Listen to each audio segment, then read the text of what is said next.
I'm Michael Richardson, 38, and I built Richardson Tech Solutions from nothing. 16-hour days, maxed credit cards, sleeping in my office while coding the platform that would eventually be worth $12 million. For 8 years, my wife Jessica stood by my side, or so I thought. When she filed for divorce claiming she deserved half of everything I'd built, I was devastated. But when her lawyer argued she was an equal partner who sacrificed her own career for our marriage, I felt my world crumble. That's when I discovered the affair. Not just the betrayal, but the timing. Every business trip, every late night I thought she was supporting me from home, she was with him. The evidence I found would expose more than just her lies. It would reveal the calculated plan to destroy me and steal my life's work. What happened in that courtroom changed everything. Not just for Jessica, but for the man she thought would be her future. Sometimes the truth has a way of serving its own justice. The crumpled business plan in my desk drawer tells a story Jessica's lawyers will never understand. Written in my own handwriting on coffee-stained napkins and notebook paper, it represents sleepless nights in 2016 when Richardson Tech Solutions was nothing more than a desperate dream. I remember those early days with crystal clarity. My tiny apartment doubled as headquarters, the kitchen table serving as my development workspace. 23 rejected loan applications sat in a folder marked "Maybe Later," a euphemism for never going to happen. The bank saw a college dropout with big ideas and empty pockets. They couldn't envision the cloud-based inventory management system that would revolutionize small business operations. Jessica and I had been married for 2 years then. She worked part-time at a boutique downtown, bringing home enough to cover groceries while I burned through our savings. Those were honest times before success complicated everything. She'd bring me coffee during late-night coding sessions, sometimes falling asleep on the couch while I debugged algorithms until dawn. "You're going to make it, Michael," she'd whisper, rubbing my shoulders as lines of code blurred together. "I believe in you." Her support felt genuine then. She'd field calls from frustrated creditors while I pitched potential clients. When our electricity got shut off twice in 1 month, she lit candles and called it romantic. Those moments created a bond I thought was unbreakable. The breakthrough came 18 months later. A small manufacturing company in Ohio needed exactly what I'd built: real-time inventory tracking across multiple locations. That first contract paid $30,000, enough to move operations into a proper office and hire my first employee. Jessica celebrated with champagne she'd been saving for months. We danced in our empty new office space, spinning between folding tables and secondhand computers. The future stretched ahead of us, bright with possibility. But looking back now, I can pinpoint when things began to shift. As revenue grew from thousands to hundreds of thousands, Jessica's involvement evolved from supportive spouse to distant observer. She stopped asking about client meetings or code challenges. The late-night coffee deliveries became less frequent, replaced by complaints about my working hours. "You're married to that computer." "Not me," became her favorite refrain. By year 3, when we landed our first $1 million contract with a national retail chain, Jessica had transformed completely. She traded her boutique job for ladies' lunches and yoga classes. Designer handbags replaced her practical purses. The woman who once budgeted every grocery dollar now spent freely on things we didn't need. I rationalized her changes as earned luxury. She'd suffered through the lean years, hadn't she? If my success could give her comfort, wasn't that what marriage meant? The handwritten business plan in my drawer also contained something else: a list of everyone who contributed to the company's foundation. My name appears dozens of times. My business partner David Kim's name shows up frequently.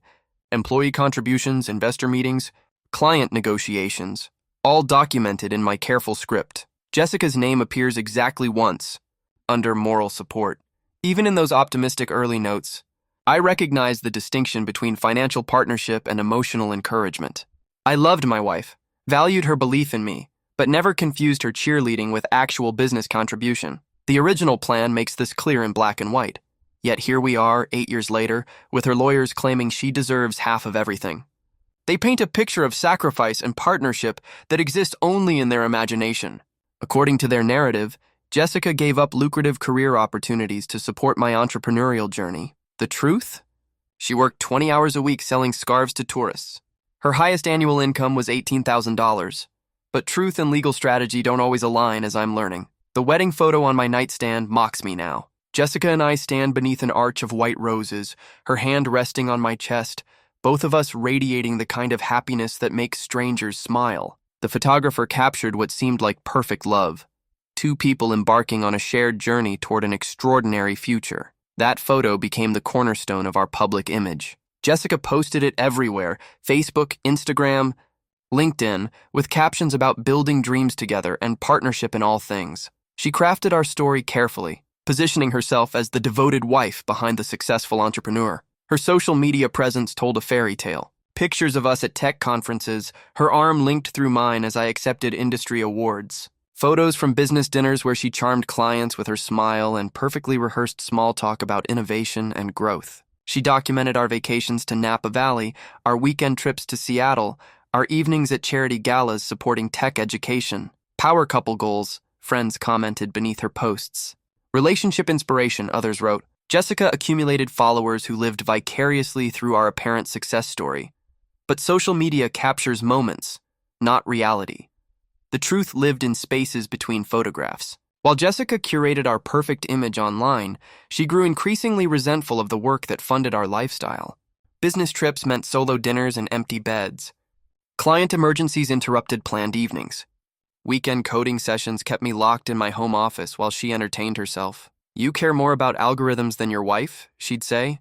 Standing in my office doorway wearing the hurt expression that always made me feel guilty, I'd close my laptop, take her to expensive restaurants, buy her jewelry to compensate for missed dinners. The pattern became routine, work obsession followed by lavish apology gifts. Jessica learned to monetize my guilt effectively. Our friends saw the gifts, not the guilt. They envied Jessica's designer lifestyle, her freedom to pursue hobbies while I handled financial pressures. She joined exclusive fitness clubs, took photography classes, started a blog about luxury lifestyle that gained modest following among wives of successful men. "Michael works so hard to give me everything I want," she'd tell her readers. "I'm blessed to have a husband who understands that supporting his dreams means he supports mine too." The irony cuts deep now. Jessica positioned herself as my biggest supporter, while privately resenting every sacrifice success demanded. She wanted the benefits of my ambition without the costs, the luxury without the labor. Warning signs existed, but I interpreted them through the lens of unconditional love. When Jessica stopped asking about my projects, I assumed she trusted my judgment completely. When she avoided company events, I thought she preferred privacy to publicity.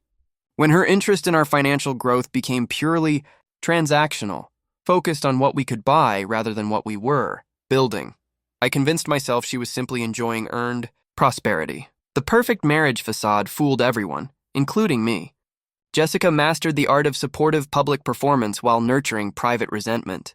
She posted anniversary tributes praising my dedication while complaining to friends about my workaholic tendencies. She attended industry parties as my proud wife while secretly resenting the time they took from her personal agenda. Looking back, I can trace the evolution of her discontent. Year 1 brought genuine excitement about our shared future. Year 2 introduced mild frustration with startup uncertainties. Year 3 marked the beginning of her entitlement.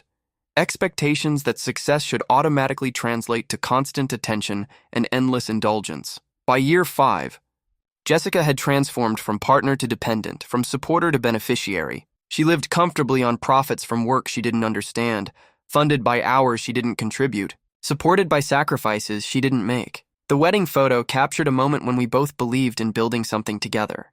What I didn't realize was that Jessica's definition of together meant I would build while she would benefit. I would sacrifice while she would spend. I would work while she would enjoy, that beautiful woman in white. Promising to share my life for better or worse, had already decided she deserved only the better parts. The settlement demand letter arrived on a Tuesday morning, delivered by certified mail with the cold efficiency of legal warfare. 23 pages of carefully crafted accusations and financial calculations that reduced 8 years of marriage to a series of monetary claims. Jessica's attorney, Marcus Webb, had a reputation for aggressive divorce litigation. His downtown office occupied the 32nd floor of a glass tower, with floor-to-ceiling windows offering panoramic views of the city. Everything about the space screamed expensive, from the Italian leather furniture to the original artwork adorning cream-colored walls. Webb himself matched his environment perfectly, silver-haired, impeccably dressed, radiating the kind of confidence that comes from winning battles in courtrooms across the state. He'd built his career representing wealthy wives seeking maximum settlements from successful husbands. "Mr. Richardson," he said, gesturing to a chair across from his mahogany desk. "I appreciate you taking this meeting, though I suspect you won't appreciate what I have to say." The settlement demand sat between us like a loaded weapon. Webb opened to the first page, his manicured finger tracing lines of text that, would haunt my dreams. Your wife Jessica has retained our services to ensure she receives fair compensation for her years of sacrifice and partnership in building Richardson Tech Solutions. Our analysis indicates she's entitled to 50% of all marital assets, including business equity, real estate holdings, investment portfolios, and future earnings projections. My mouth went dry. 50%? Jessica never worked for the company. She had no role in operations, development, or client relations. Webb's smile carried the patience of a teacher explaining simple math to a slow student. Mr. Richardson, marriage creates automatic partnership under state law.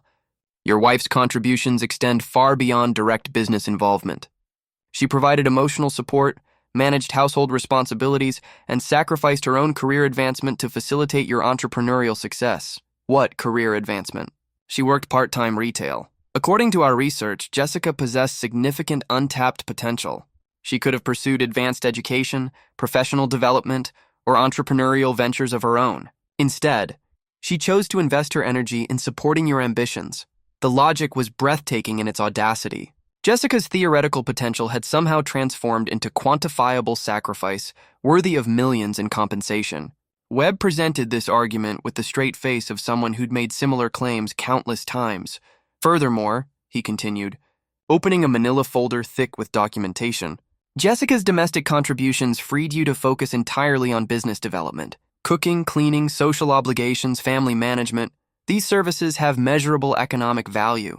Our calculations estimate her household labor at approximately $47,000 annually over 8 years. I stared at the numbers, trying to process the mathematics of martial dissolution. According to Webb's figures, Jessica's occasional cooking and minimal cleaning justified claiming half of a $12 million business. This is insane, I said, my voice barely above a whisper. This is family law.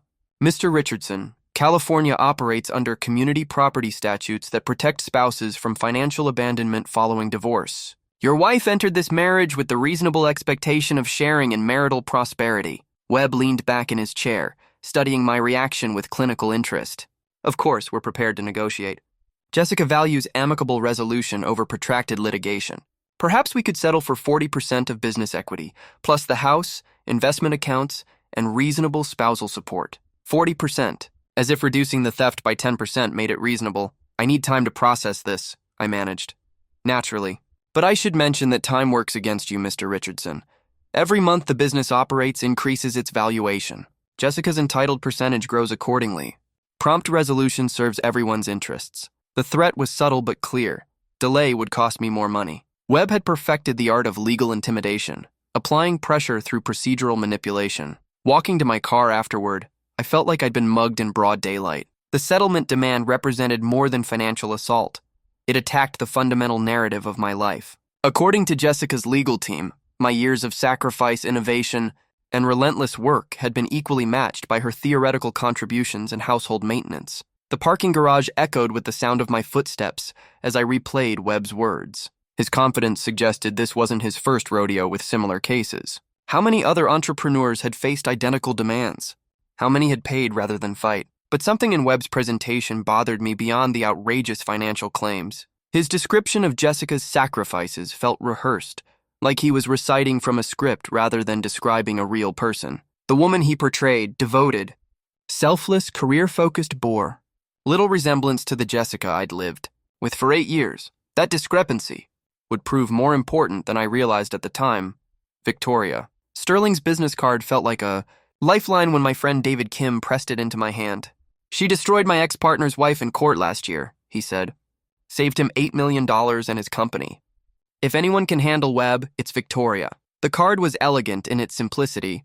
Cream-colored stock with embossed lettering that read, Sterling Family Law, followed by a downtown address. No flashy slogans or aggressive promises, just quiet confidence that spoke volumes. Victoria's office occupied a more modest building than Webb's towering glass monument, but the interior radiated serious competence. Law books lined mahogany shelves, diplomas covered one wall, and framed newspaper clippings highlighted her victories in high-profile cases. This wasn't about intimidating clients with luxury. This was about demonstrating legal expertise. Victoria herself defied my expectations. Mid-40s, wearing a tailored navy suit that projected authority without ostentation, Her handshake was firm, her gaze direct, and her initial questions cut straight to the heart of my situation. "Tell me about Jessica's actual role in building your business," she said, opening a legal pad. Not what she claims, not what her lawyers say, but what she actually did day to day. I outlined the truth. Jessica's minimal involvement, her gradual withdrawal from even basic interest in company affairs, her transformation from supportive spouse to passive beneficiary. Victoria took notes without interrupting, occasionally asking for clarification on specific timelines or details. "Now tell me about Webb's settlement demand," she continued. Reading through the 23 pages together, Victoria's expression shifted from professional attention to something approaching disgust. She'd seen aggressive divorce tactics before, but the audacity of claiming theoretical career sacrifice as grounds for business ownership clearly offended her legal sensibilities. "This is legal fiction," she said, closing the folder. "Webb's constructed an alternate reality where your wife's imaginary contributions equal your actual work. It's creative, I'll give him that, but it's also completely unsupported by facts. Can we fight it?" "Michael, I don't just fight cases, I win them. But winning requires absolute commitment to truth, no matter where it leads. Are you prepared for that level of scrutiny? Because once we start digging, we'll examine everything. Your marriage, your business practices, your financial records, Jessica's activities, everything." The warning carried weight. Divorce litigation meant exposing private details to public examination, transforming intimate betrayals into courtroom evidence. But the alternative, accepting Webb's outrageous demands, felt like surrendering my life's work to legalized theft. "What are my chances?" Victoria leaned back, considering her words carefully. "Based on what you've told me, Jessica has no legitimate claim to business ownership. She wasn't an employee, partner, or investor. Her domestic contributions, while valuable, don't justify equity participation. Any reasonable judge should see through Webb's theatrical nonsense." "Should?" "Family law involves judicial discretion, Michael. Judges are human beings with their own biases and experiences. Some are sympathetic to claims of spousal sacrifice. Others focus strictly on legal partnership requirements. We need to build a case so overwhelmingly factual that personal opinions become irrelevant." Victoria quoted her retainer fee.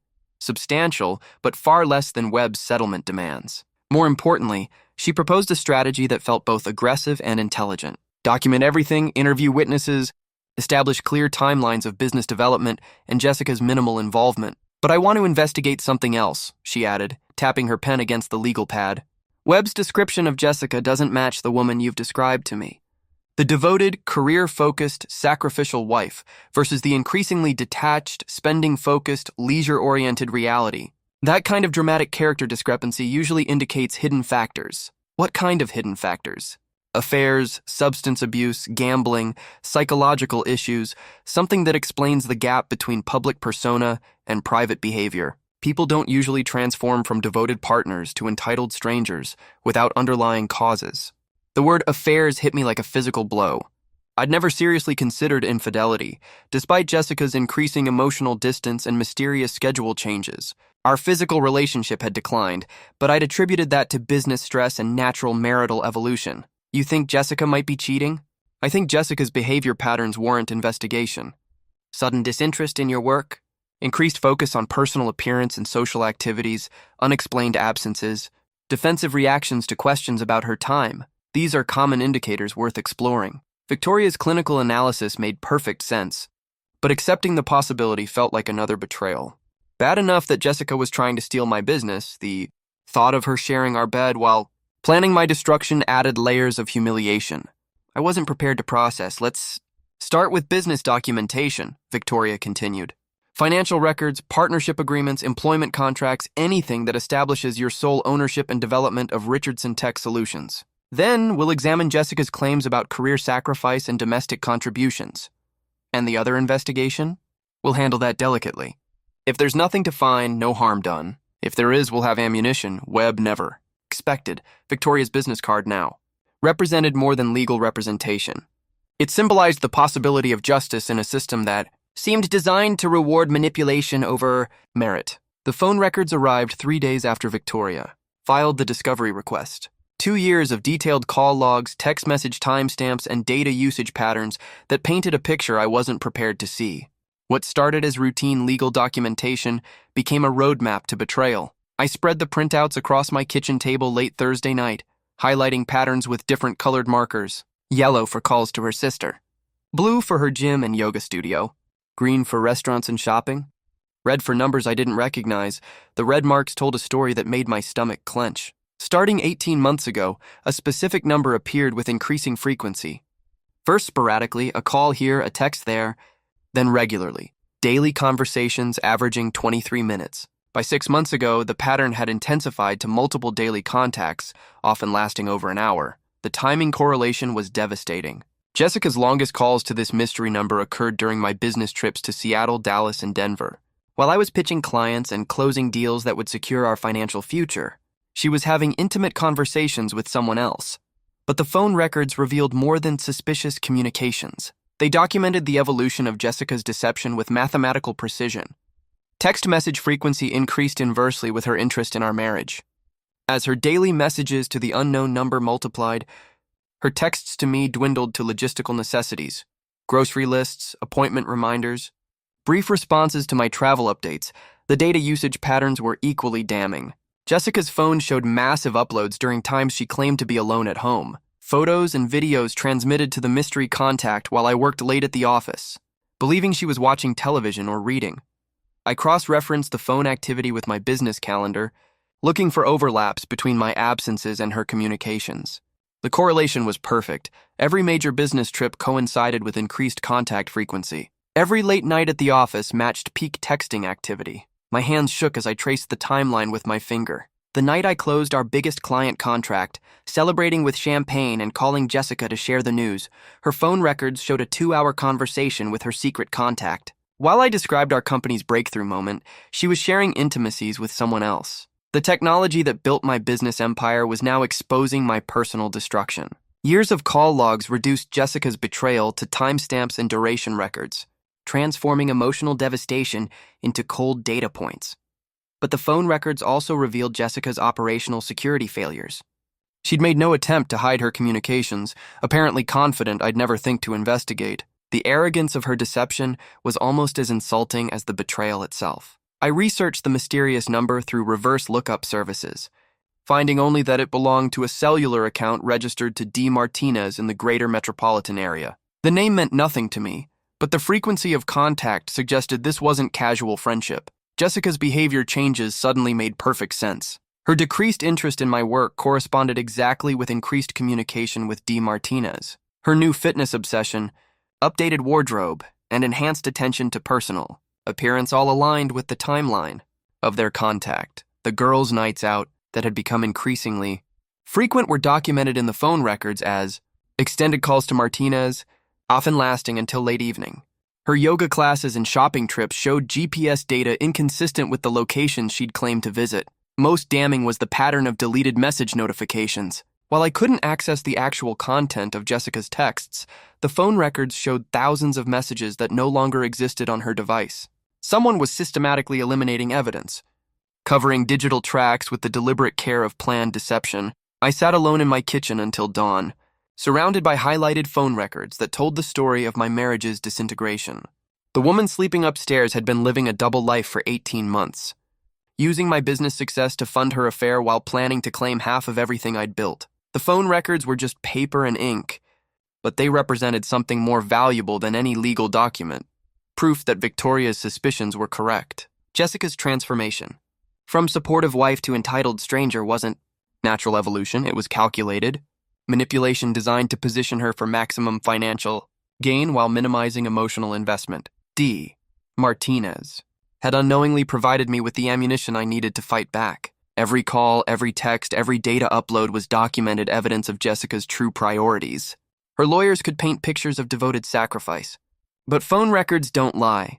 Digital breadcrumbs had led me to the truth Jessica thought she'd hidden forever. The hotel receipt fell out of Jessica's purse like a confession waiting to be discovered. I hadn't been looking for evidence, just searching for her car keys, when the cream-colored paper fluttered to our bedroom floor. The Fairmont Hotel downtown. Room 412, 2 nights, charged to a credit card I didn't recognize, but it was the name on the receipt that stopped my heart. David Martinez. Suddenly, D. Martinez had a face, a reputation, and a devastating connection to our life. David Martinez owned Martinez Development Group, one of the city's most successful real estate firms. I'd met him twice at charity galas where Jessica had charmed potential clients for my business. He was handsome in that polished way that attracts women and intimidates men. Silver at his temples, expensive suits, the kind of confidence that comes from inherited wealth. The receipt was dated 3 weeks ago, during my business trip to Portland. While I was securing a contract that would add $2 million to our company's annual revenue, Jessica was checking into luxury hotel suites with another man. I photographed the receipt with trembling hands, then carefully returned it to her purse exactly where I'd found it. The evidence felt radioactive, dangerous to possess but impossible to ignore. David Martinez represented everything I wasn't: old money, established connections, the kind of effortless sophistication that comes from generations of wealth rather than years of grinding work. Research revealed the scope of his success. Martinez Development had built half the luxury condominiums in the downtown corridor. His personal net worth was estimated at $47 million. His ex-wife, Elena Martinez, had received one of the largest divorce settlements in state history 3 years ago, $15 million plus ongoing alimony. The pattern was becoming clear. David Martinez specialized in relationships with married women, expensive affairs that ended existing marriages and began new ones. Jessica wasn't his first conquest. She was his latest acquisition. But understanding his wealth made Jessica's betrayal even more painful. She wasn't leaving me for love, she was trading up financially. David could offer her luxury I'd never match, social status I'd never achieve, and a lifestyle funded by inherited fortune rather than earned income. The timeline of their affair corresponded exactly with Jessica's changed behavior and increased demands for expensive things. Her new designer handbags, luxury spa treatments, and high-end restaurant preferences all made sense when funded by a millionaire lover. She'd been test driving an upgraded lifestyle while still married to me. I traced David's public appearances through social media and newspaper coverage. He attended gallery openings, charity auctions, and exclusive events where wealthy people gathered to see and be seen. The world Jessica craved: sophisticated, glamorous, effortlessly elegant. My hands clenched into fists as I scrolled through photos of David at various functions. In some images, I could see Jessica in the background, carefully positioned to avoid being photographed together, but clearly present at his invitation. She'd been living a secret social life, attending events with her lover while maintaining the facade of devoted wife at home. The hotel receipt told a more intimate story than phone records ever could. This wasn't emotional affair or casual attraction. This was premeditated infidelity requiring planning, lies, and calculated deception. Jessica had booked hotel rooms, arranged alibis, and covered her tracks with the precision of someone who'd done this before. But the receipt also revealed David's operational carelessness. Using his own credit card created a paper trail any competent investigator could follow. His arrogance matched Jessica's. Both apparently believed their affair was invisible to the husband they were betraying. I researched Elena Martinez's divorce proceedings, finding depositions and court records that painted a familiar picture. David had affairs throughout his marriage, using his wealth to pursue other men's wives with expensive gifts and luxury experiences. Elena's attorneys had documented a pattern of serial infidelity that ultimately cost him $15 million. Jessica was following Elena's path exactly: affair, divorce, massive settlement. The difference was that Elena had actually been married to David for 12 years and helped build his business. Jessica was merely the latest in a series of expensive conquests. The cruel irony was inescapable. While I worked 16-hour days building a business to provide for our future, Jessica was planning her exit strategy with a man who viewed marriage as a temporary convenience. David Martinez collected wives like expensive artwork, beautiful, valuable, and ultimately replaceable. The hotel receipt in my hands represented more than evidence of adultery. It was proof that our entire marriage had become a lie. Our future together, a performance maintained only until Jessica could secure her financial escape route. David Martinez had given me the key to understanding Jessica's true motivations. She wasn't seeking divorce because our marriage had failed. She was seeking divorce because she'd found a better financial opportunity. The receipt would prove more valuable than any business contract I'd ever signed. The text message screenshots arrived in Victoria's encrypted email at 2:47 a.m., sent by the private investigator she'd hired to surveil Jessica's activities. I opened them on my laptop in the darkness of my home office, the screen's glow illuminating what felt like the final betrayal. The messages were between Jessica and David, captured through a sophisticated surveillance operation that had monitored their communications for 2 weeks. Reading them felt like watching my marriage dissolve in real time, each exchange revealing deeper layers of calculated deception. "The divorce papers are filed," Jessica had written. Marcus says we should have the settlement within 6 months if Michael doesn't fight too hard. David's response was chillingly practical. Good. The sooner you're free, the sooner we can make this official. Elena's settlement shows how these things work. Be patient and take everything you can. My chest tightened as I scrolled through months of planning disguised as romantic conversation. These weren't passionate lovers caught up in spontaneous emotion. They were calculating partners executing a deliberate strategy to destroy my life and steal my business. Michael's such a workaholic. He'll never see it coming, Jessica had texted 3 months before filing for divorce. He actually thinks I'm supportive when I'm really just documenting his absence from our marriage. Perfect, David replied. Emotional neglect plays well in family court. Elena's lawyers used that angle successfully. The messages revealed Jessica's systematic documentation of my work schedule, creating a narrative of abandonment and neglect to support her settlement demands. Every late night at the office, every business trip, every weekend spent coding had been recorded as evidence against me rather than efforts to provide for our future. But the most devastating discovery was the timeline of their relationship planning. The affair had begun exactly 2 years ago, not 18 months as the phone records suggested. They'd been careful initially, using encrypted messaging apps and burner phones that had only recently been abandoned for regular communication. Remember, you contributed to the business through emotional support and household management, David had coached her. Marcus will quantify that as economic partnership. The judge won't care that you never wrote code or closed deals. Jessica's responses showed how thoroughly she'd internalized this fiction. Right. I sacrificed my career potential to enable his success. Without my domestic contributions, he couldn't have focused on building the company. The lies were breathtaking in their audacity. Jessica had transformed minimal housework and occasional encouragement into quantifiable business partnership worthy of millions in compensation. She'd convinced herself, or allowed, David to convince her, that cooking dinner twice a week and attending company parties justified claiming half of Richardson Tech Solutions. More disturbing were the messages about their post-divorce plans. David had already selected a house for them in an exclusive neighborhood, complete with a home office where Jessica could pursue her real estate career. They'd discussed vacation properties, investment strategies, and the social circles she'd join as Mrs. Martinez. Once you're established in the right circles, you can help me identify other opportunities, David had written. There are always unhappy wives married to successful men. The comment revealed David's true nature, not just an unfaithful husband, but a predator who viewed other people's marriages as business opportunities. Jessica wasn't his first victim and wouldn't be his last, but the text messages also revealed critical vulnerabilities in their plan. Jessica had admitted to lying about her household contributions, acknowledged that her career sacrifice claims were exaggerated, and discussed hiding assets with David before the divorce proceedings began. I moved the jewelry to your safe, she'd texted. If Michael's lawyers find out about the Cartier collection, they'll trace it back to you. Asset concealment. Gift fraud. Conspiracy to defraud a spouse during divorce proceedings. Victoria would have multiple avenues to attack their credibility and potentially pursue criminal charges. The messages also documented David's financial manipulation of the situation. He'd paid for Jessica's designer wardrobe, luxury spa treatments, and expensive dinners, creating a lifestyle she couldn't maintain on my income alone. Then he'd encouraged her to demand those same luxury standards as part of the divorce settlement. You deserve to maintain your current lifestyle, he'd written. Make sure Marcus calculates spousal support based on what you're accustomed to, not what Michael used to provide. The circular logic was elegant in its manipulation.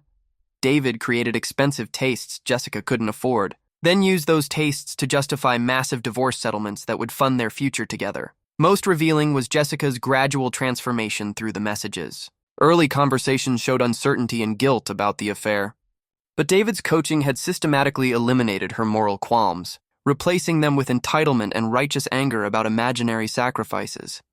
You gave him the best years of your life, became his constant refrain. Take what you're owed. By the end of the message chain, Jessica had fully embraced the victim narrative David had crafted for her. She wasn't cheating, she was finding happiness after years of neglect. She wasn't stealing. She was claiming earned compensation for unrecognized contributions. The text messages were more than evidence of adultery. They were a masterclass in psychological manipulation, financial fraud, and legal strategy designed to destroy innocent lives for personal gain. The private investigators' report landed on Victoria's desk like a tactical nuclear weapon, 47 pages of documented evidence that would obliterate Jessica's credibility in court. Marcus Chen, former FBI agent turned corporate investigator, had spent 3 weeks methodically documenting every aspect of Jessica's double life. The report's cover page bore Chen's firm logo and a stark summary. Subject demonstrates pattern of systematic deception, asset concealment, and conspiracy to defraud spouse during divorce proceedings. What followed was a masterpiece of investigative work that left no detail unexplored. Chen had documented Jessica's affair with photographic precision. Images of her entering David's downtown condominium, leaving luxury hotels at dawn, dining at expensive restaurants while claiming to be at yoga class. The timestamps correlated perfectly with the phone records, creating an unbreakable chain of evidence. But the photographs were just the beginning. Chen had interviewed employees at Jessica's supposed workplace, discovering she'd quit her boutique job 8 months ago without telling me. While I believed she was earning modest income, she'd actually been unemployed and entirely dependent on David's financial support. Subject has been fraudulently claiming employment to spouse while receiving approximately $4,000 monthly from Martinez for personal expenses, the report noted. Bank records show deposits to undisclosed account used for luxury purchases. The financial investigation revealed the scope of Jessica's deception. She'd opened a secret bank account where David deposited money for her expenses. Designer clothing, jewelry, spa treatments, expensive dinners, all funded by her lover, while she maintained the fiction of financial independence. Chen had traced the Cartier jewelry collection mentioned in her text messages. 15 pieces worth an estimated $47,000, purchased by David over 6 months and stored in his private safe. Jessica wore them occasionally, photographed them for social media, then returned them to avoid detection. This represents gift fraud, Victoria explained as we reviewed the evidence. Jessica accepted valuable gifts from her affair partner while married to you, then concealed them during divorce proceedings. It's both civil and criminal fraud. The witness statements Chen had collected painted a devastating picture of Jessica's public deceptions. Her yoga instructor confirmed she'd attended only sporadically, despite claiming daily classes.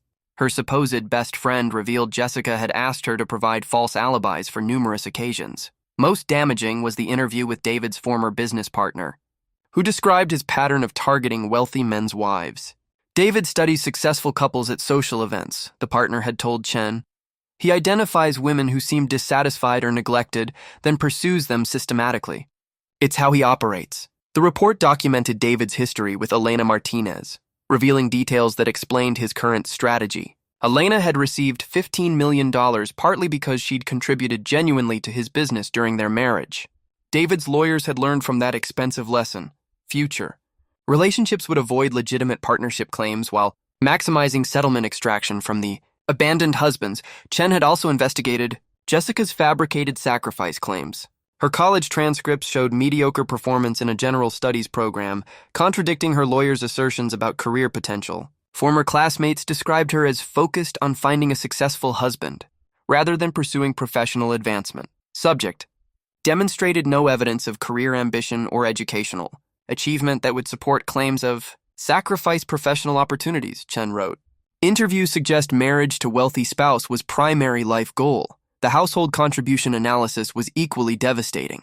Chen had calculated the actual cost of Jessica's domestic work, approximately 2 hours weekly of light housekeeping and occasional meal preparation. Professional services would cost roughly $800 annually, not the $47,000 her lawyers claimed. Subject's domestic contributions were minimal and inconsistent, the report stated. Household expenses show extensive use of cleaning services, meal delivery, and professional maintenance that contradict claims of personal labor. But Chen's most valuable discovery was the evidence of coordination between Jessica and David to manipulate the divorce proceedings.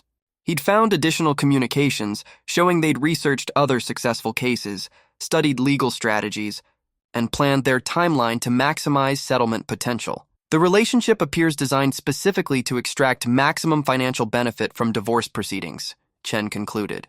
Subject and Martinez demonstrate sophisticated understanding of family law exploitation techniques. The report included financial projections showing David's return on investment. He'd spent approximately $60,000 on Jessica over 2 years, jewelry, hotels, restaurants, monthly allowances. If her divorce settlement succeeded, he'd gain a wife with access to $6 million in assets, representing a 10,000% return on his romantic investment. Chen had even uncovered David's exit strategy. Text messages between David and his attorney discussed prenuptial agreement terms for his next marriage, designed to protect his assets from future divorce claims. Jessica was being positioned for the same eventual abandonment that Elena had experienced. The private investigator's report transformed my personal devastation into legal ammunition. Every lie Jessica had told, every false claim her lawyers had made, every manipulative strategy they'd employed was documented with photographic evidence, financial records, and witness testimony. Victoria studied the report with the satisfaction of a general reviewing battle plans before a decisive victory. "Michael," she said, closing the file, "Jessica just handed us everything we need to destroy her case and possibly send her to prison for fraud." The evidence was overwhelming, uncontested, and devastating. Jessica's elaborate deception was about to collapse under the weight of documented truth. The deposition transcript would become the crown jewel of our evidence collection, 93 pages of sworn testimony, where Jessica perjured herself with stunning audacity. Victoria had orchestrated the questioning with surgical precision, leading Jessica into a web of lies that would ultimately destroy her credibility. The conference room at Webb's law firm felt like a battlefield disguised as professional space. Jessica sat across from me wearing a conservative navy dress designed to project respectability, her perfectly styled hair and understated makeup creating the image of a wronged wife seeking justice. I hadn't seen her this close since the divorce papers were filed, and the familiar features I'd once loved now seemed like a stranger's face. Webb positioned himself protectively beside Jessica, occasionally whispering advice or objecting to Victoria's questions. But depositions operate under different rules than trials. Nearly everything is admissible, and evasion only creates more opportunities for damaging testimony. Victoria began with seemingly innocent questions about Jessica's background and our relationship history. Jessica answered confidently, establishing the narrative Webb had coached her to present. She described herself as a supportive wife who'd sacrificed career advancement to enable my entrepreneurial success. I could have pursued graduate school or started my own business, Jessica testified under oath. Instead, I chose to focus on creating a stable home environment that allowed Michael to take the risks necessary for Richardson Tech Solutions to succeed. The lies flowed smoothly, rehearsed through months of preparation with Webb's team. Jessica claimed to have managed all household responsibilities, handled social obligations that enhanced my business relationships, and provided emotional support during difficult periods. Without my contributions, Michael couldn't have dedicated himself completely to building the company, she said, looking directly at the court reporter as if speaking to the judge. I was an equal partner in everything except title. Victoria let Jessica build her elaborate fiction for 30 minutes before beginning the demolition. The questions became more specific, focused on dates, times, and verifiable details that Jessica couldn't have anticipated. "Mrs. Richardson, you testified that you managed all household responsibilities. Can you describe your typical daily schedule during 2018? Jessica's confidence flickered momentarily. I handled cooking, cleaning, shopping, appointments, all the domestic tasks that kept our life organized. How many hours per week would you estimate you spent on these activities? It's hard to quantify. Being a full-time homemaker is a 24/7 responsibility. Victoria smiled politely. Let me be more specific. How many meals did you prepare weekly for your husband? I cooked dinner most nights when Michael was home. Define most nights. 4 times per week? 5, 6? Jessica glanced at Webb, who nodded encouragingly. Probably 4 or 5 times weekly. The transcript would show this as the first documented lie. Credit card records proved we'd ordered takeout or eaten at restaurants 6 nights per week on average. Jessica had cooked perhaps twice monthly, and only simple meals that required minimal preparation. Victoria continued methodically through Jessica's claims, creating a detailed record of her supposed contributions. Each answer became more specific, more verifiable, and more divorced from reality. You mentioned managing social obligations that enhanced Mr. Richardson's business relationships. Can you provide specific examples? I hosted dinner parties for clients, attended company events, maintained relationships with other business wives who could provide networking opportunities. How many dinner parties did you host in 2019? Jessica paused, calculating. Several. I'd need to check my records for exact numbers. We'll wait while you consult. Any records you brought today? I don't have those specific details with me. Then provide your best estimate under oath. Perhaps 6 or 8 dinner parties. Throughout the year, another lie. We'd hosted exactly 2 dinner parties in 2019, both planned and executed by a catering company I'd hired. Jessica's role had been limited to selecting wine and greeting guests. The questioning became increasingly detailed, forcing Jessica to provide specific testimony about her daily activities, work schedule, and household management. Each answer was sworn testimony that could later be contradicted with documented evidence. Mrs. Richardson, you testified earlier that you sacrificed career advancement to support your husband's business. What specific career opportunities did you decline? I was accepted to graduate programs that I chose not to pursue. I had job offers from marketing firms that would have conflicted with my home responsibilities. Which graduate programs specifically? I'd need to review my files. This was several years ago. Which marketing firms made these offers? Again, I'd need to check my records for specific company names. Victoria's expression remained neutral, but I could see the satisfaction in her eyes. Jessica was creating sworn testimony about opportunities that had never existed, sacrifices that had never been made, contributions that had never occurred. The most devastating section came when Victoria questioned Jessica about her current employment and daily activities. Jessica maintained she was working part-time at the boutique while managing household responsibilities and pursuing personal development through yoga and fitness classes. How many hours per week do you currently work at the boutique? Approximately 20 hours, depending on scheduling needs. When did you last work there? This week, I believe Tuesday and Thursday. Victoria made notes, her expression carefully neutral. Jessica had no idea that Chen's investigation had already confirmed her termination 8 months earlier. She was providing sworn testimony about employment that had ended before the divorce was even filed. The deposition concluded with Jessica confident she'd presented her case effectively. Webb seemed pleased with her performance, apparently unaware that his client had just committed multiple counts of perjury in sworn testimony. As we left the conference room, Victoria whispered, "She just gave us everything we need to destroy her credibility and possibly pursue criminal charges. That transcript will be the foundation of our counterattack." Jessica had perjured herself so thoroughly that her entire case would collapse when confronted with documented evidence. The deposition transcript would prove that not only were her claims false, she'd lied about them under oath. The business partnership. Documents Victoria discovered revealed David Martinez's fatal vulnerability. His real estate empire was built on partnerships that required moral character clauses. These contracts, standard in high-stakes commercial development, allowed partners to terminate agreements if criminal activity or public scandal damaged the firm's reputation. Chen's expanded investigation into David's business. Relationships had uncovered a web of conservative investors who'd funded Martinez development, group with strict expectations about personal conduct. The pension funds, insurance companies, and family trusts that provided his capital operated under fiduciary responsibility requirements that made them extremely sensitive to public relations disasters. David's entire business model depends on maintaining an image of stability and respectability. Victoria explained as we reviewed the partnership agreements. His investors aren't just funding real estate development, they're investing in his personal brand as a trustworthy steward of their capital. The moral character clauses were comprehensive and unforgiving. Any partner could withdraw funding immediately upon documentation of conduct detrimental to the partnership's reputation or inconsistent with the ethical standards expected of fiduciary relationships.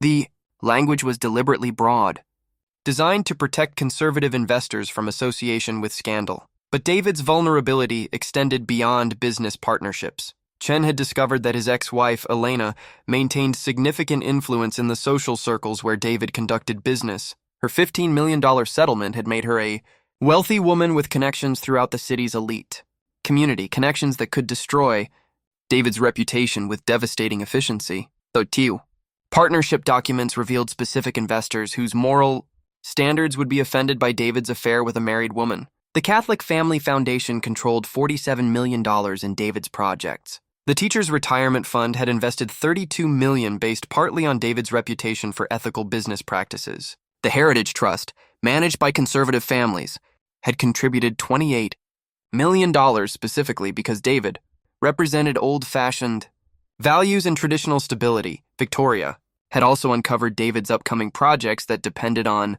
maintaining these investor relationships. The Meridian Tower development required an additional $60 million in funding from existing partners. The Riverside Commercial Complex needed $73 million for completion. If conservative investors withdrew support due to scandal, David's entire development pipeline would collapse. His affair with Jessica isn't just personal misconduct, Victoria noted. It's a business liability that could cost him hundreds of millions in lost investments and terminated partnerships. Chen's investigation revealed that Elena Martinez had remained strategically positioned. within the social networks that controlled David's business relationships. She served on charity boards with the wives of his major investors, attended church with key business partners, and maintained friendships that could influence David's professional reputation. The business partnership documents also showed David's debt obligations that made him vulnerable to investor pressure. He'd personally guaranteed construction loans totaling $47 million. If partnerships dissolved and projects failed, David would face personal bankruptcy despite his apparent wealth. More importantly, the documents revealed David's pattern of using business assets for personal expenses, including funding his affair with Jessica. Company credit cards had paid for hotel rooms, jewelry purchases, and restaurant bills that constituted improper use of partnership funds. Conservative investors would view this as embezzlement that violated their trust and potentially exposed them to legal liability. Victoria discovered another crucial vulnerability in David's business structure. His real estate licenses in 3 states required maintaining clean criminal records and avoiding conduct that reflected poorly on the profession. If Jessica's divorce proceedings revealed criminal fraud or conspiracy charges, David could lose the professional licenses that allowed him to operate Martinez Development Group. The partnership agreements contained specific language about criminal investigations that could trigger immediate fund withdrawals. Even charges that didn't result in convictions could be sufficient. Grounds for conservative investors to terminate their relationships with David's firm. Chen's investigation also revealed David's hidden financial pressures that made him particularly vulnerable to scandal. Despite his apparent wealth, he'd borrowed heavily against future project profits to maintain his luxury lifestyle. The downtown condominium, expensive cars, and lavish entertainment were financed through debt that required continued investor confidence to remain viable. The business partnership documents showed that David's empire was more fragile than it appeared. His wealth was largely leveraged, dependent on maintaining relationships with conservative investors who valued reputation above profit. A single major scandal could trigger a cascade of partnership terminations that would destroy everything he'd built. Most devastating was the discovery that Elena Martinez had retained private investigators to monitor David's conduct since their divorce. She'd documented his affair with Jessica from the beginning, accumulating evidence that could be released strategically to destroy his business relationships at the moment of her choosing. The partnership documents revealed David's greatest weakness. His success depended entirely on maintaining an image that his conduct with Jessica had already destroyed. He just didn't know it yet. Victoria smiled as she closed the file containing David's business partnerships. David thought he was gaining a wealthy wife, she said. Instead, he's created the means of his own destruction. The business partnership documents would prove that David had more to lose than Jessica could ever gain. The settlement offer arrived on elegant letterhead bearing Webb's firm logo, but the desperation behind its formal language was unmistakable. What had started as demands for 50% of my business empire had shrunk to a mere $2 million plus the house. Still outrageous, but a dramatic retreat from Jessica's original position. Mr. Richardson, the offer began. In the interest of avoiding costly and emotionally destructive litigation, Mrs. Richardson is prepared to accept the following terms for amicable resolution of all marital claims. Victoria read the document with barely concealed amusement. Webb had clearly realized his client's position was deteriorating rapidly, though he probably didn't understand the full scope of evidence we'd assembled against Jessica's credibility. They're panicking, Victoria said, highlighting key phrases that revealed Webb's desperation. Look at this language: emotionally destructive litigation and costly discovery process. He's trying to scare you into settling before trial reveals how weak their case really is. The settlement offer included unusual provisions that confirmed Victoria's assessment. Webb had added clauses requiring confidentiality about the divorce proceedings, prohibiting discussion of evidence discovered during litigation, and preventing publication of testimony or documentation related to the case. Standard settlement agreements don't need these kinds of secrecy provisions, Victoria explained. Webb knows Jessica has been caught in lies that could expose her to criminal prosecution.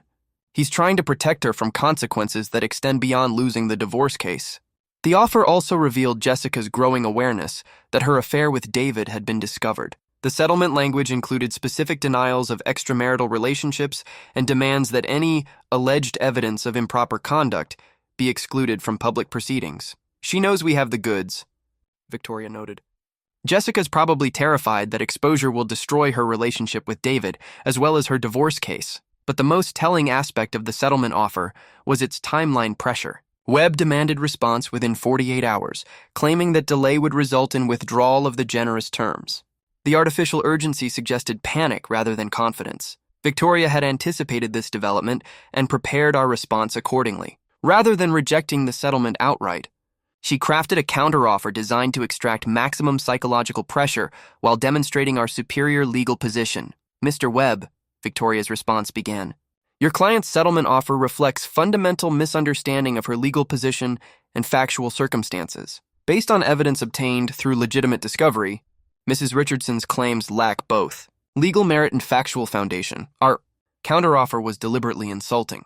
$50,000 in exchange for Jessica's agreement to waive all claims to business assets, spousal support, and community property. The amount barely covered her attorney fees, sending a clear message that we considered her case worthless, but Victoria's counterproposal included provisions that would terrify Webb and Jessica. We demanded full disclosure of all bank accounts, including those opened without my knowledge. We required documentation of all gifts received during the marriage from any source. We insisted on access to all communications with third parties regarding divorce strategy or financial planning. These demands will force them to admit the affair and financial deception," Victoria explained. "They can't comply without confessing to fraud, but they can't refuse without looking like they're hiding something."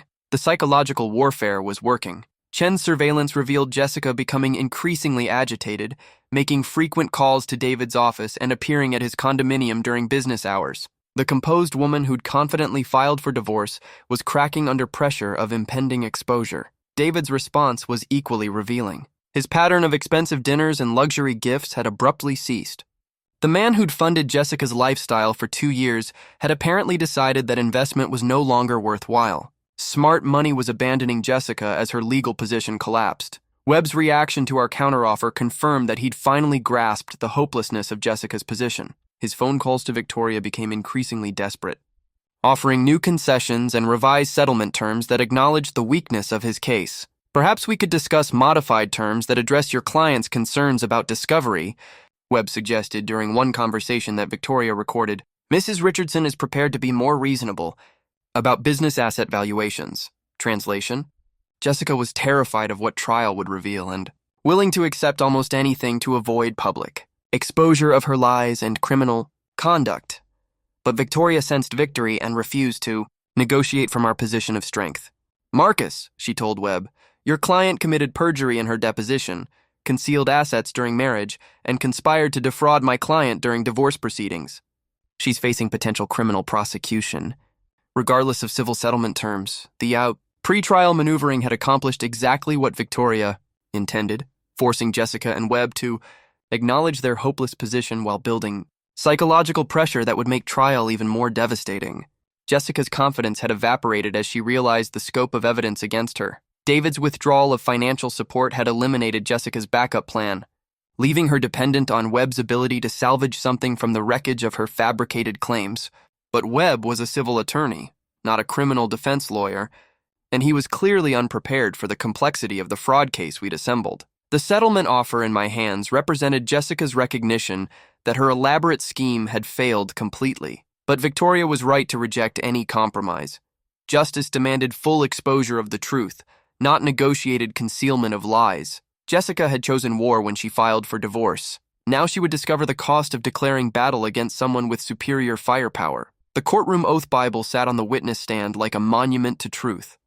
Its worn leather binding and gold-edged pages representing centuries of justice served through sworn testimony. In a few hours, Jessica would place her hand on that book and swear to tell the truth, an oath she'd already violated repeatedly in her deposition. I arrived at the courthouse 2 hours early, unable to sleep through another night of anxiety and anticipation. The morning fog hung low over the city, creating an ethereal backdrop for what Victoria promised would be a day of dramatic revelations. After months of preparation, discovery, and psychological warfare, the moment of reckoning had finally arrived. The courthouse building projected institutional authority with its granite columns, marble floors, and high ceilings that amplified every whispered conversation.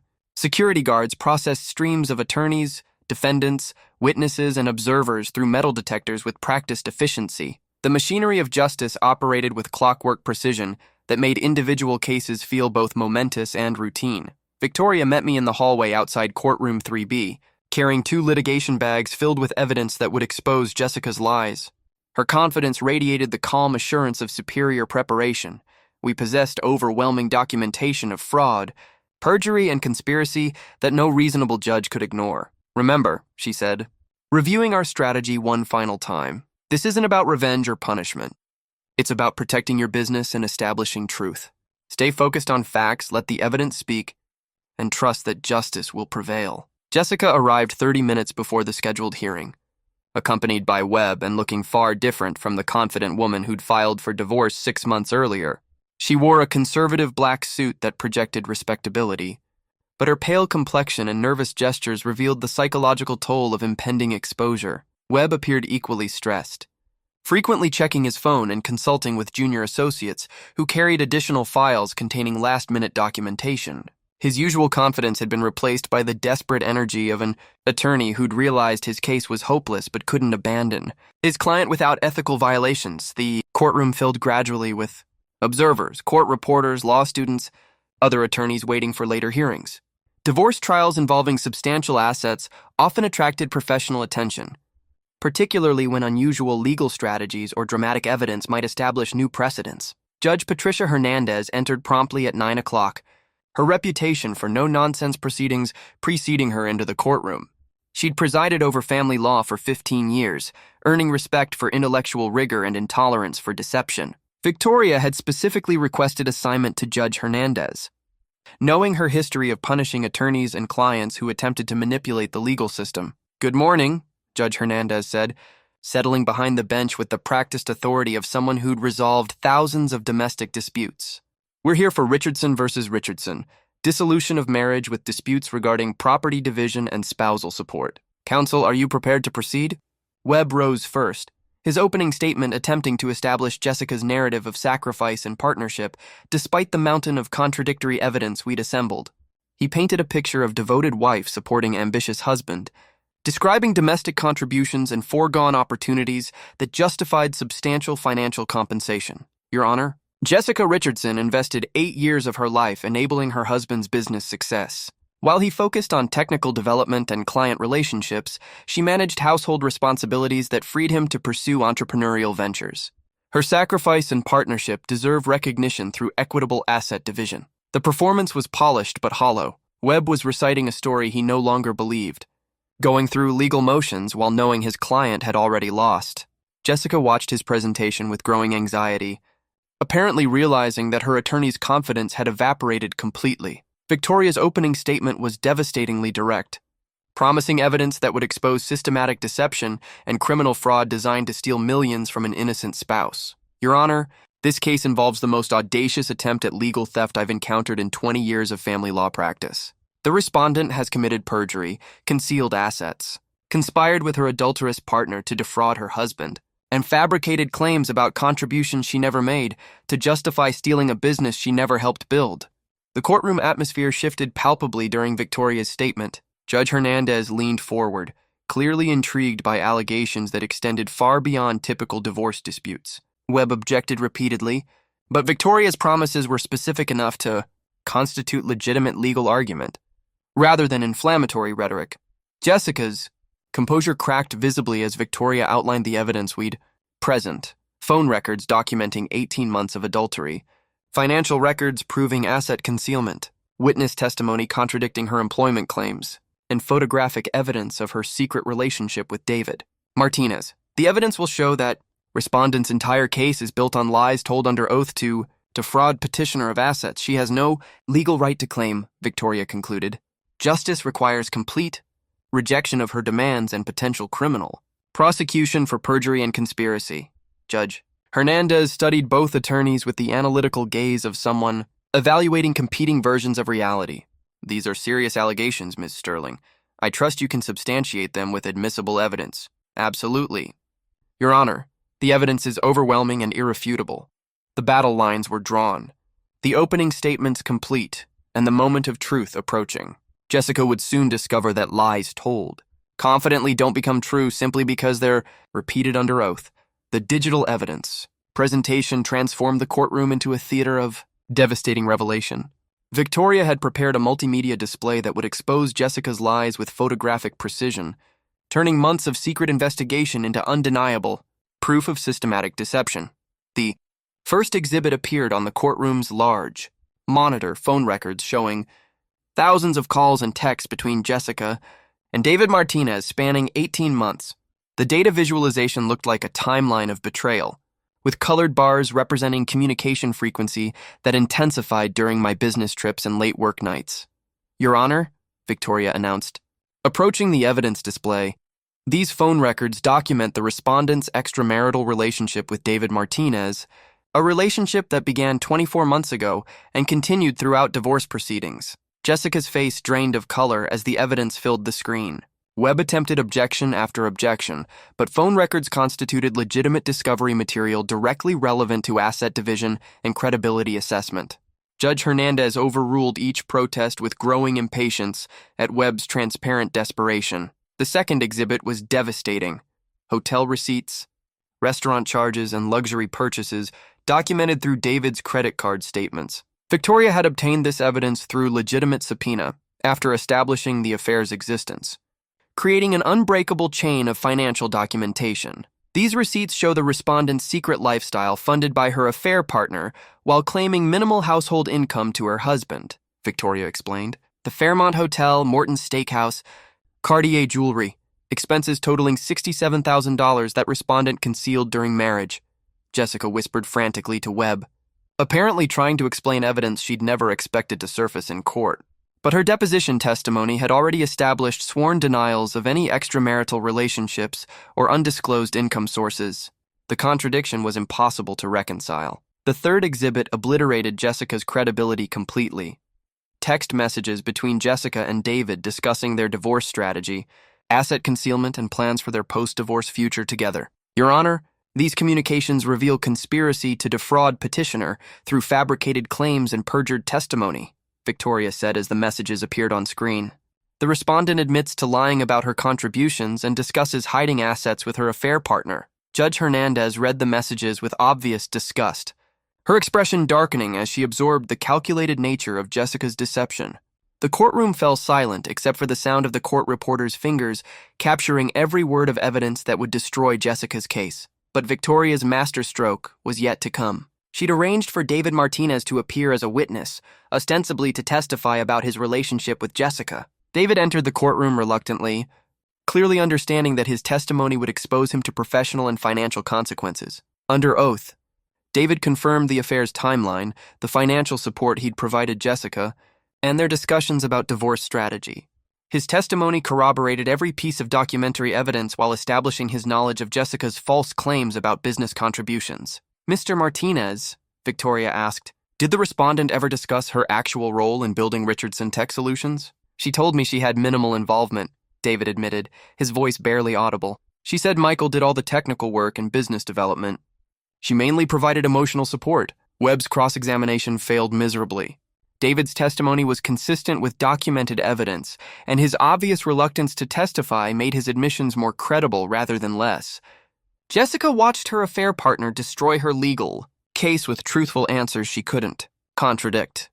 The employment verification Victoria presented next eliminated any remaining credibility Jessica might have retained.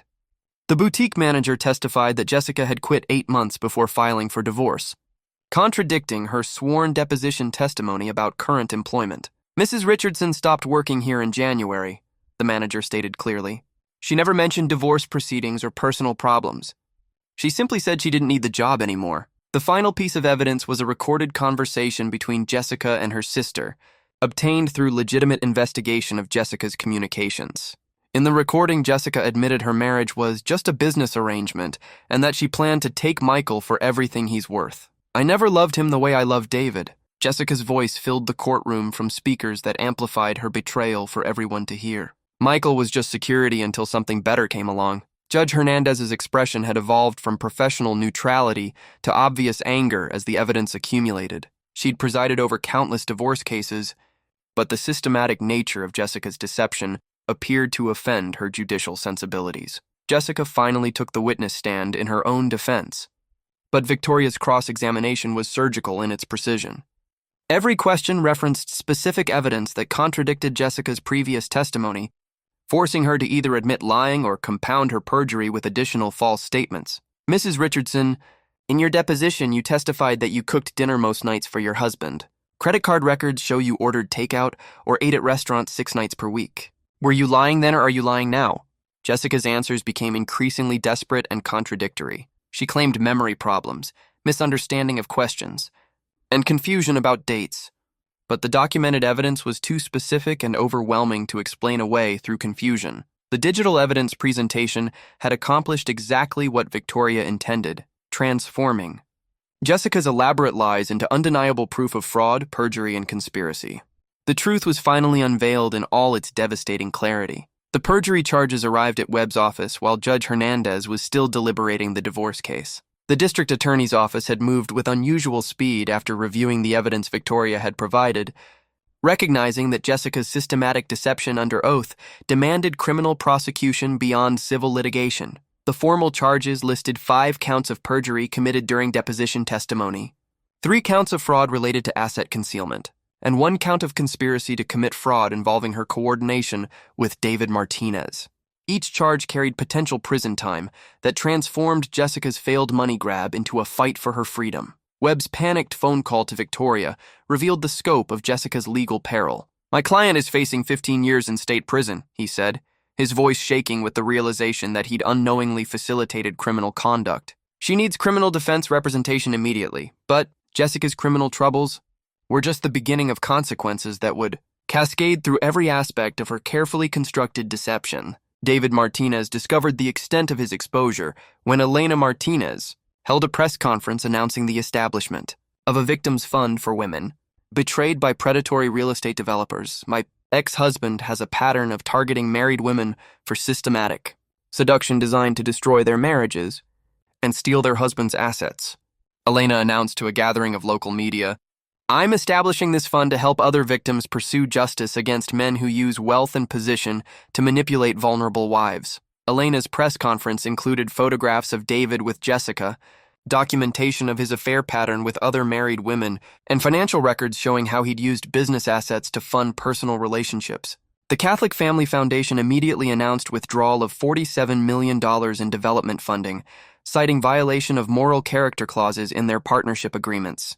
The Teachers' Retirement Fund followed within hours, pulling $32 million and issuing a statement about fiduciary responsibility that effectively blacklisted David from future institutional investments. The Heritage Trust withdrew $28 million the same afternoon, leaving David's development pipeline without sufficient funding to continue operations. David's business empire began collapsing with frightening speed as conservative investors fled anything associated with his name. The Meridian Tower project lost its primary funding, forcing construction delays that would cost millions in penalties and legal disputes. The Riverside Commercial Complex faced immediate bankruptcy as financing evaporated overnight, but the most devastating consequence was the revelation that Elena Martinez had been documenting David's conduct for 3 years through private investigators who'd captured evidence of multiple affairs with married women. The systematic nature of his predatory behavior became front-page news in the business section, destroying his reputation beyond any possibility of recovery. Jessica watched her future with David disintegrate as his legal problems multiplied exponentially. Criminal defense attorneys explained that conspiracy charges could be filed in federal court if evidence showed wire fraud or money laundering related to their scheme. David's use of business credit cards for personal expenses constituted embezzlement that could trigger federal prosecution. The perjury charges against Jessica had additional consequences beyond criminal penalties. Her sworn false testimony voided any possibility of spousal support, eliminated her claims to community property, and opened her to civil liability for my attorney fees and investigation costs. Judge Hernandez's preliminary ruling, delivered while criminal proceedings were pending, awarded me complete ownership of Richardson Tech Solutions, all marital assets, and a judgment against Jessica for attorney fees totaling $230,000. The woman who'd claimed half of everything would receive nothing and owe me money for the privilege of being exposed as a criminal. Webb filed a motion to withdraw as Jessica's counsel, citing ethical concerns about unknowingly facilitating perjury and fraud. His reputation had been damaged by association with Jessica's criminal conduct, forcing him to publicly distance himself from a case that had become a professional nightmare. The boutique where Jessica had claimed to work issued a statement, clarifying that she'd been terminated for theft of merchandise 8 months before her divorce filing.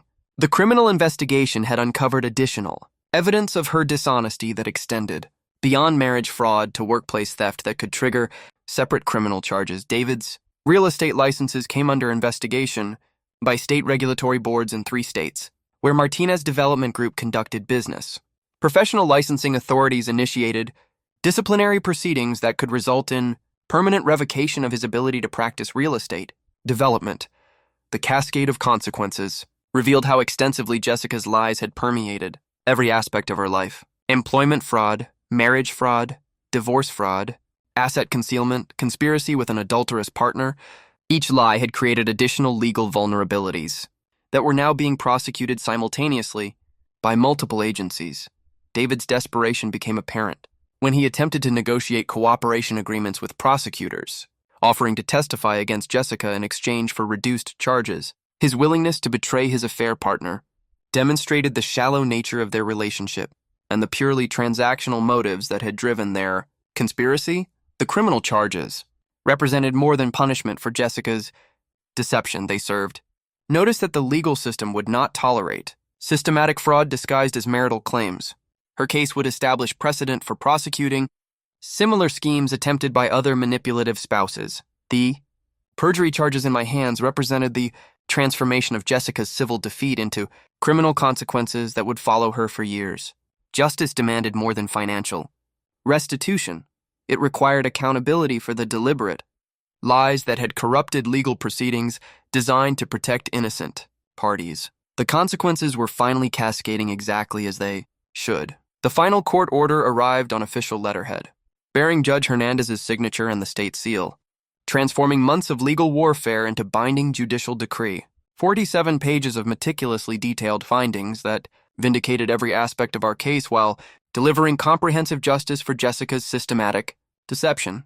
Judge Hernandez's ruling was devastating in its completeness. Jessica received nothing from Richardson Tech Solutions, no spousal support, no community property division, and no compensation for fabricated contributions she'd never made. The woman who'd claimed half of everything would leave the marriage with exactly what she'd brought to it.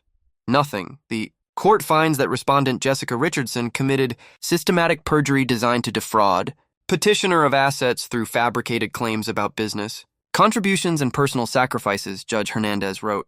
Her testimony was not merely inaccurate but deliberately false, representing calculated attempt to manipulate legal proceedings for financial gain. The judge's language was unusually harsh for family court proceedings, reflecting her obvious disgust with Jessica's conduct. She detailed each instance of perjury, comparing Jessica's sworn testimony with documented evidence that proved systematic deception. The ruling would become precedent for future cases involving similar fraud attempts, but Judge Hernandez went beyond rejecting Jessica's claims. She awarded me attorney fees, investigation costs, and punitive damages that transformed Jessica's failed theft attempt into personal financial disaster. The monetary judgment totaled $467,000, ensuring that Jessica's deception would cost her significantly more than she'd ever hoped to. Respondent's conduct represents egregious abuse of legal proceedings that demands deterrent sanctions, the judge explained. Future parties contemplating similar fraud must understand that systematic deception will result in complete financial destruction beyond mere case dismissal. The criminal proceedings concluded simultaneously, with equally devastating results for Jessica. She accepted a plea agreement requiring guilty pleas to 3 counts of perjury, 2 counts of fraud, and 1 count of conspiracy. The sentence included 18 months in state prison, 3 years probation, and restitution payments that would continue for decades. Jessica's criminal defense attorney had negotiated the plea to avoid federal charges that could have resulted in 10 years in federal prison. But even the reduced state sentence effectively ended any possibility of rebuilding her life or reputation after the systematic destruction of her credibility. David Martinez's situation was far worse. His business empire had collapsed completely as conservative investors withdrew over $140 million in funding from his development projects. The Meridian Tower faced foreclosure, the Riverside Commercial Complex entered bankruptcy, and Martinez Development Group dissolved under the weight of debt obligations David couldn't meet. Federal prosecutors had filed wire fraud and money laundering charges against David based on his use of business assets to fund personal affairs with married women. The systematic nature of his predatory conduct qualified as enterprise corruption under federal statutes, exposing him to 25 years in federal prison.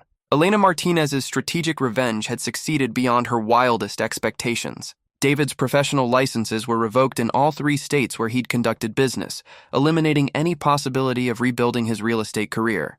His personal assets were frozen pending criminal proceedings and civil litigation from defrauded investors. The federal investigation revealed David's pattern extended far beyond Jessica. He'd pursued affairs with 6 other married women over 5 years, using similar strategies to manipulate divorce proceedings and steal assets from their husbands. Each case was being reviewed for potential federal prosecution that could result in consecutive sentences totaling life in prison. Jessica discovered too late that David's wealth had been largely illusion sustained through leveraged debt and other people's money. His apparent $47 million net worth was actually negative $12 million in debt obligations, secured by assets that were being seized by creditors and prosecutors. The man who'd promised Jessica a luxury lifestyle funded by stolen money was himself facing decades in federal prison with no assets remaining to support anyone. Her calculated betrayal of our marriage had been rewarded with prison time and association with a criminal whose empire was built on fraud. But the final court order represented more than personal vindication. It established legal precedent that would protect future victims of similar schemes. Jessica's case became mandatory reading in family law courses, demonstrating how systematic documentation and competent legal representation could defeat even sophisticated fraud attempts. Victoria's legal strategy had succeeded completely, transforming Jessica's attempted theft into criminal conviction while preserving every asset she'd tried to steal. Richardson Tech Solutions remained entirely under my control, free from any claims or encumbrances that could have threatened its continued operation. The monetary judgments against Jessica were structured to ensure long-term consequences that would follow her for decades. Even after serving her prison sentence, she would face garnished wages, seized assets, and financial monitoring designed to prevent her from profiting from her criminal conduct. Judge Hernandez's final hearing included a warning that resonated throughout the family law community. This court will not tolerate systematic fraud disguised as marital claims. Parties who attempt to manipulate legal proceedings through perjury and conspiracy will face criminal prosecution and complete financial destruction. The final court order in my hands represented the complete triumph of truth over manipulation, justice over theft, and documented facts over fabricated lies.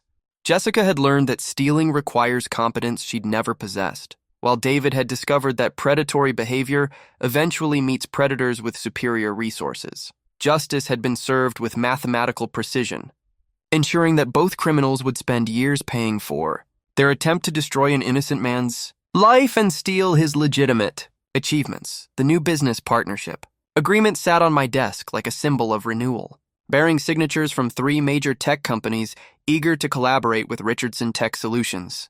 6 months after the trial's conclusion, my business had not only survived Jessica's attempted theft, but had flourished beyond my most optimistic projections. The partnership with Dataflow Systems would integrate our inventory management platform with their logistics software, creating a comprehensive solution for Fortune 500 companies.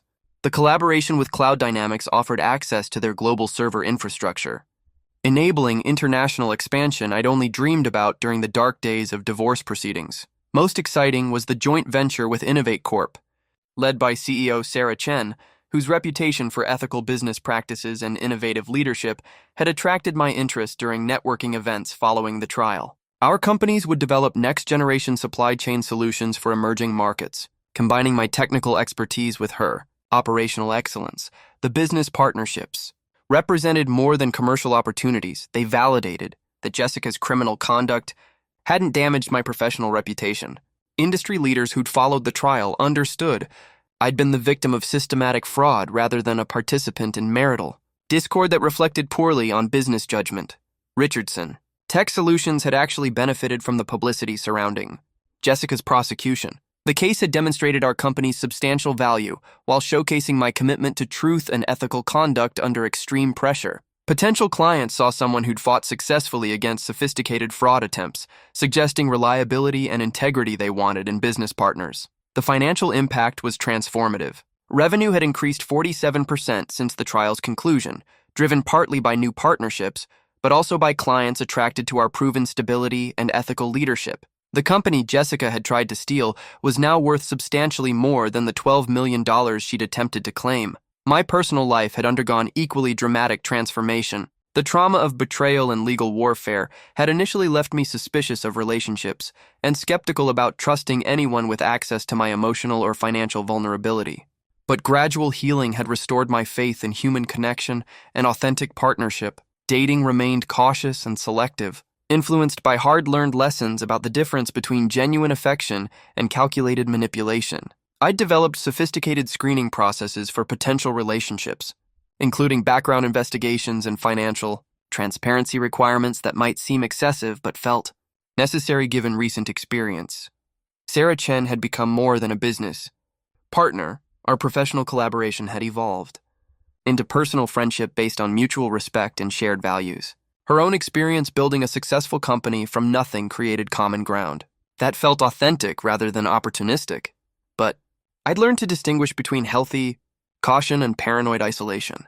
Jessica's betrayal had taught valuable lessons about protecting myself without becoming cynical about relationships generally.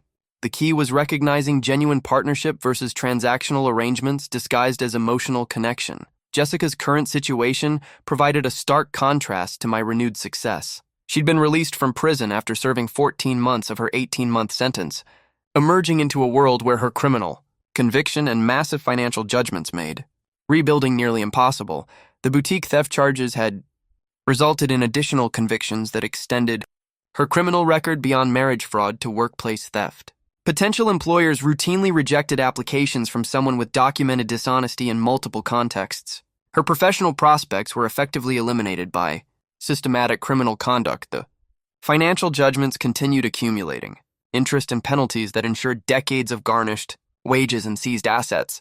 Jessica would spend years paying for her failed attempt to steal my business, transforming her brief criminal scheme into lifetime financial consequences. David Martinez had received 22 years in federal prison after pleading guilty to extensive fraud charges involving multiple victims beyond Jessica.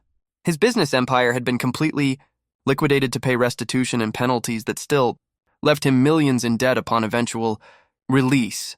Elena Martinez had emerged victorious from her strategic revenge campaign, using David's destruction to establish herself as an advocate for women betrayed by predatory men. Her victims' fund had helped dozens of other wives pursue justice against husbands who'd used similar manipulation tactics. The contrast between their destruction and my renewal felt like cosmic justice. While they faced decades of consequences for attempted theft and systematic deception, I'd built new relationships based on honesty, mutual respect, and shared goals that created value rather than stealing. The new business partnership agreement represented more than commercial success. It symbolized the possibility of building something meaningful with people who shared ethical standards and authentic motivations. Jessica and David had taught me to recognize manipulation and fraud, but Sarah and my other partners were showing me what genuine collaboration looked like. Looking back on the darkest period of my life, I could appreciate lessons learned through trauma that had ultimately made me stronger, wiser, and more successful. Jessica's betrayal had forced me to examine every aspect of my business and personal life, identifying vulnerabilities that needed strengthening and relationships that deserved nurturing. The new partnerships emerging from that examination were built on foundations of mutual benefit, shared risk, and transparent communication that created sustainable success rather than exploitative extraction. I'd learned to distinguish between people who wanted to build something together and those who wanted to take something that belonged to others. The business partnership agreement in my hands represented the triumph of authentic collaboration over manipulative exploitation, proving that ethical conduct ultimately produced better results than criminal schemes designed to steal rather than create. The handwritten letter to my future self sits in my desk drawer, a document I write to annually on the anniversary of the trial's conclusion.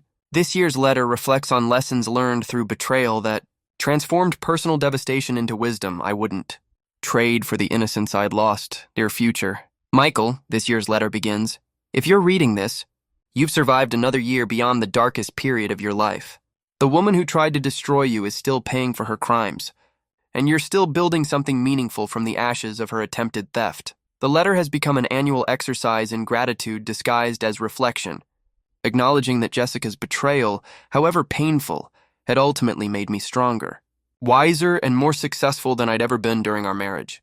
Her criminal attempt to steal my business had forced improvements that generated far more value than she could ever have claimed. Writing these letters helps me process the complexity of grateful victim, someone whose life was improved through trauma that nearly destroyed it. Jessica's systematic deception had revealed vulnerabilities in my business structure, personal relationships, and emotional defenses that needed addressing regardless of how I discovered them. The business improvements forced by legal scrutiny had streamlined operations, improved financial controls, and established partnership protocols that made Richardson Tech Solutions more valuable and secure.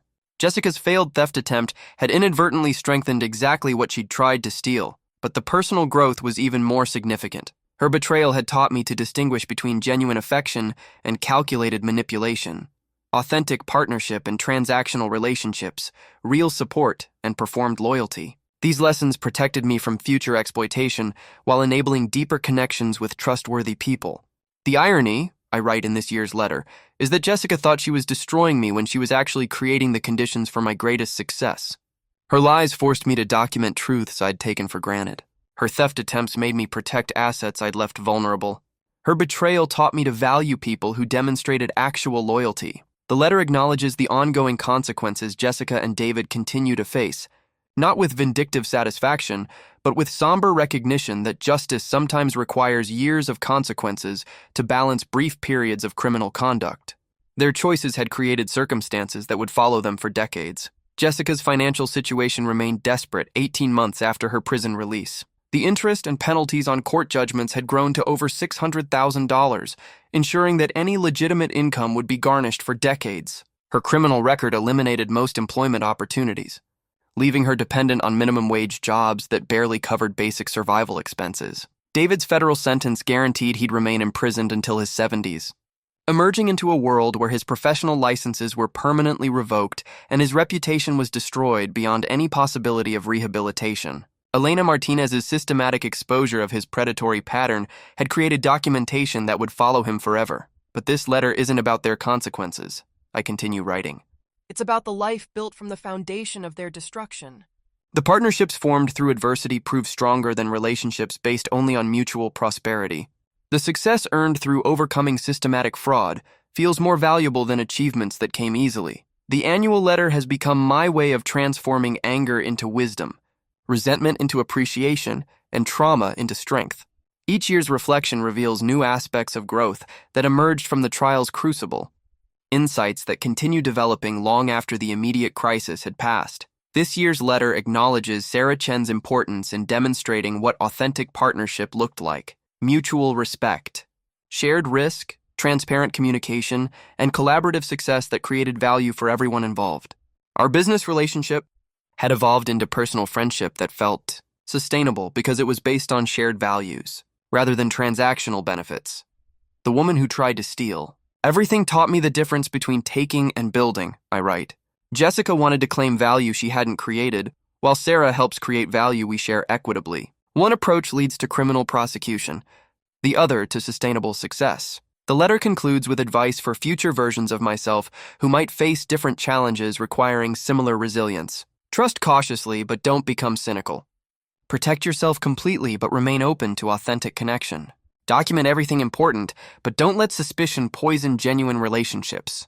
Most importantly, remember that people reveal their true character through their actions during adversity. Pay attention and believe what you observe. Sealing this year's letter, I place it in the drawer alongside previous annual reflections that chart my evolution from betrayed victim to empowered survivor. The collection represents an ongoing dialogue with myself about lessons learned through trauma that created strength I'd never possessed before Jessica's. Betrayal, the handwritten letter in my desk drawer, symbolizes the transformation of personal devastation into wisdom, pain into power, and victim status into victor's perspective. Jessica had intended to destroy my life and steal my business, but had instead created the circumstances that made me stronger, more successful, and better able to recognize authentic relationships worth protecting. Her greatest failure was underestimating the resilience of someone who'd built everything from nothing once and possessed the determination to do it again if necessary. The letter represents my annual acknowledgement that sometimes the worst things that happen to us become the foundation for the best things we create afterward. The truth had served its own justice perfectly, exactly as it always does.